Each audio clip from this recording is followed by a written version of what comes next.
talk about then this notion of radical resilience. Let me define it for you. First off, this is what it is not. How many of you remember that character? Okay. You got to be able to take a licking and keep on ticking. Well, there was that resiliency, Bozo the Clown. The traditional definition of resiliency is to do what? It is to bounce back. It is to bounce back. And that's exactly what happened with that image, Bozo the Clown. And those of us who remember it, you remember you would hit that thing and it would come back, hit it and you'd come back. Who wants to be hit and come back in the same position to be hit again? I do not think this is very smart. So to me, the definition of resiliency is not about bouncing back. It's this. It is to grow through. What will it take to be resilient if I'm going to be able to grow through? And I'll tell you what I think it's going to take. Energy. At the end of the day, do you have the mental, emotional, physical hardiness that will create the energy that will allow you to grow through both adversity and challenge?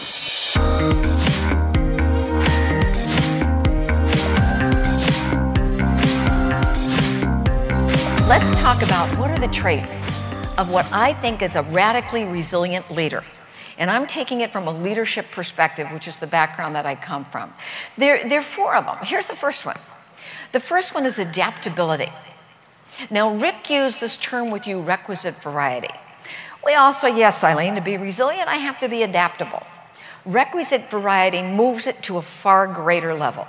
What requisite variety says, if you listen to what Rick said, it means that the organism with the greatest number of responses to any situation is the one that survives. So in other words, if you and I were playing chess, and I only knew 2 chess moves, and you knew 22 chess moves, who's going to win the chess game, you or me? You're going to win it, aren't you? So my notion of adaptability is how many ways can I find to respond to a given situation? Here's the second skill. The second skill is agility. It's speed coupled with wisdom. 2 very important parts. How fast can I get that the world is changing around me? How quickly can I make those reports? And how can I do it with wisdom? The third part, which I think is a critical resiliency skill, is laughability. The ability to keep a sense of humor, because that's going to tell you what's really important and what is not. And the last one is alignment. Alignment says, am I lined up with what is my perceived mission and values and goals?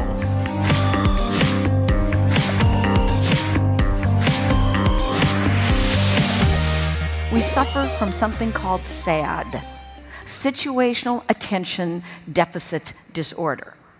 Now, I hope you notice, by the way, the pronoun that I'm using is we. I do not come to you as a voice of wisdom today. I come to you as a fellow pilgrim on this journey that we call life. And sometimes I think I understand this well, and other times, quite frankly, I stink. And my husband says, Eileen, read your book. So as I'm talking out loud to you, I'm talking out loud to myself. And so when I think of this suffering, this ailment called SAD, I'm going to describe some of the symptoms. And so that I don't feel like I'm alone, if you experience these symptoms, would you please say, oh yeah, can you do it? Oh, yeah. All right, so here's some of the symptoms. You walk into a room, you stand there, and you think, I came in here for a reason. Good, got it. All right, here's another one. You look down at your PDA, your day timer, wherever it is that you keep appointments, and it says, John Jones, 10 o'clock. And you're thinking, I have no clue who he is. All right, now here's one of my favorite ones. In your wonderful, proficient, productive best, you make a phone call. And while the phone is ringing, you decide you're also going to answer email. You're ahead of me. You're right. So that by the time the person on the phone says hello, you forgot who you called. Right? Your brain went out your nose. That's a pretty sight, isn't it? But you know what? This is multitasking at its absolute worst, and we do it all the time. The first research that was done on this actually came from the University of London, and they're continuing to track this, that when we try to multitask that way, particularly because you're asking your brain to do a bunch of different things. You got a visual component that's going here, you have the words that you're going to type here, then you also have the auditory side here. You lose as much temporarily as 10 points of IQ trying to do that. That is as much as if you had sat there and smoked a joint. So the next time you feel tempted to do this, just pretend, go, I'm not going to do that. I've written the USDA wanting to know how to get dandelions out of the lawn. And they wrote him back. And there was this whole series of correspondence because nothing worked, nothing worked, nothing worked. And finally, on the guy's last letter, he says, I've tried everything. I can't get rid of the dandelions. Some very probably low-level but brilliant clerk wrote on the letter, then we suggest you love them. How many of you remember the Apollo 13?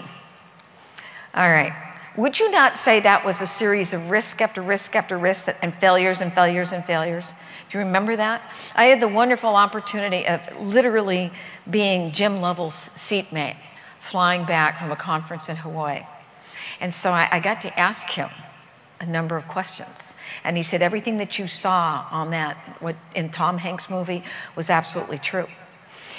One of the things he said is, if you remember that story, everything they tried, it failed, it failed, it failed.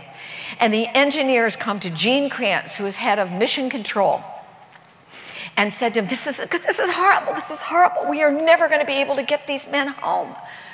And Kranz looked at them and said, and it could be our finest hour.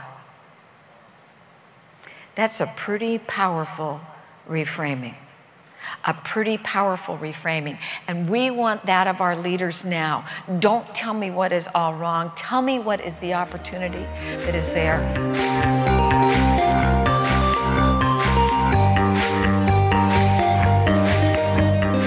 Let's talk about passion for a minute. You've heard this word used a number of times while we're here today. And when we think about passion, what organ of the body do you think of? The heart. Here's the heart.